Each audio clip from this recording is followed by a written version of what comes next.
Welcome to the People Chronicles podcast videocast series. I'm Lucine Sahelnick, the host of Penn Street Market Experience It. Today we have two very special guests with us, and they will be sharing their stories about the experience of Penn Street Market for them. So welcome, ladies. Hi. Hi. So we have Amanda Kopetsky from the Food Trust based out of Philadelphia. Welcome, Amanda. Thank you. And we have Emily Lytle here, who has quite a title. She is working with Alvernia University as the Americorps Vista position on food access. Did I get that right? Perfect, yeah. Wow, I practiced that all night long. Thank goodness. And these ladies are very important and critical for the Penn Street Market in some ways that are similar and some ways that are different. So, Amanda, tell me a little bit about the Food Trust out of Philadelphia and what your role is with that. So we're based in Philadelphia, but we do work in Allentown, Norristown, Reading. We've been in Reading for about 13 years. Wow. We started in the Reading School District just doing nutrition education in the classroom. And then we branched out and worked in the community. So last year, I found out about the Penn Street Market at 8th and Penn, and so that's kind of how I got my way into this. Perfect. And here we are now. Yes. And Emily, tell me a little bit about the long title that you have held for the past year.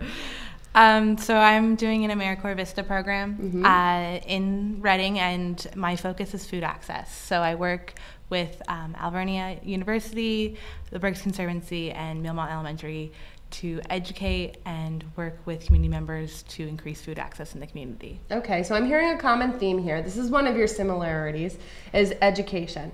So let's talk about education. Why is education important for our community, especially when it revolves around what we're trying to do with Penn Street Market? So for me, I think food is a very confusing topic for people, especially when I'm out in the community and talking to people. So it's very important to get the right message out because there's a lot of different sources. What's that message that's so crucial? Just making it part of your lifestyle instead of, doing these crazy diets that may get you to lose weight, but it's not a lifestyle change, and that's what we're trying to do. Yeah, I gave up on diets a long time ago. I just don't believe in them. So, and Emily, how are you broaching education? So I mainly work with elementary school students on education, on nutrition education and cooking education, and with my position, I'm just trying to get more of a knowledge of food. So when working with students, we're showing them different ways on how to use, fresh produce in their daily lifestyles and introduce it to their families. So I'm hearing from both of you that it's about lifestyle choices and changes, and maybe empowering our students that they do have the choice and the ability. So how is Penn Street Market going to provide this for our community's youth? For the Food Trust, we are doing cooking demonstrations. Okay. So they're about a half an hour to 40 minutes, and we come in with a nutrition topic, and then we also are going to prepare a recipe. So the topic could be something simple as fiber, and maybe the recipe will be peach salsa. And so we'll buy from the farmers, and we, as much as we can, and we'll prepare the recipe, and we'll talk about fiber. And then the customers can have a free sample. Oh, they get to taste what you've made. They get to taste, yes. Fantastic. Okay. We'll have giveaways, and then for the kids, we're giving away the $5 token.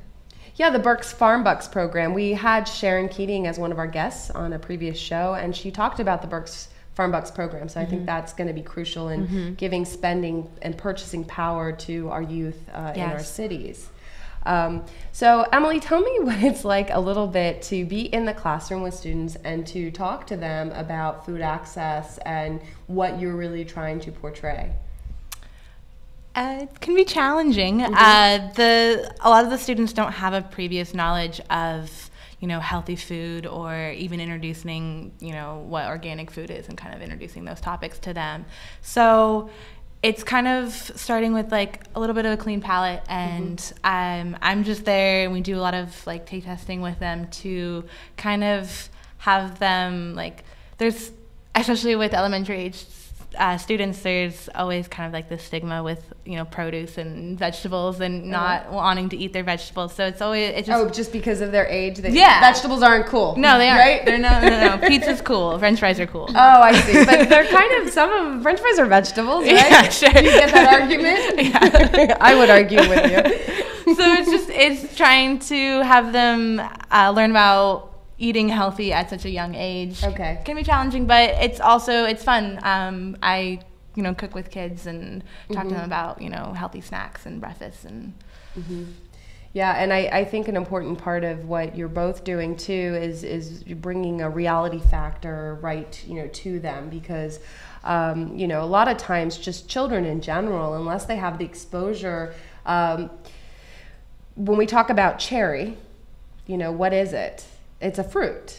It grows on a tree. Well, you know, for some people who have never seen an orchard or a cherry tree or an actual cherry, it might just be a flavor or like a color, right? Have you experienced this? Yeah, I know exactly what you're talking about. Like blue raspberry. Yeah. That's a flavor. It's not an actual.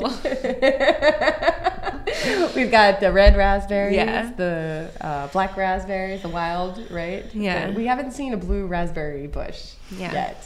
Yet. I don't know. It Are you could come. growing anything like that on the Alvernia farm? We're growing raspberries. Are you really? Red. Red only. And tell us a little bit about what it's like to be working on the farms as well as the urban plots, because you mentioned that too. Yeah, so I work both with Alvernia students who run a quarter-acre sustainable, naturally grown farm, and they're a vendor at the Penn Street Farmers Market. Hooray! Yay! So come talk to my students. That's right. And Amanda is going to be purchasing from your stand for the cooking classes. I like what I'm seeing here. Yes. This really makes a lot of sense.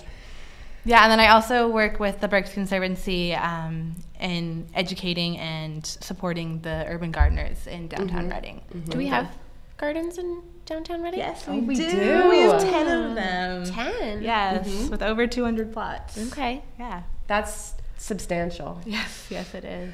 Well, ladies, I think that your involvement is going to be very important for the Penn Street Market. And tell us just really quickly as we wrap up here, you know, why is it an experience for you to be part of the Penn Street Market this year?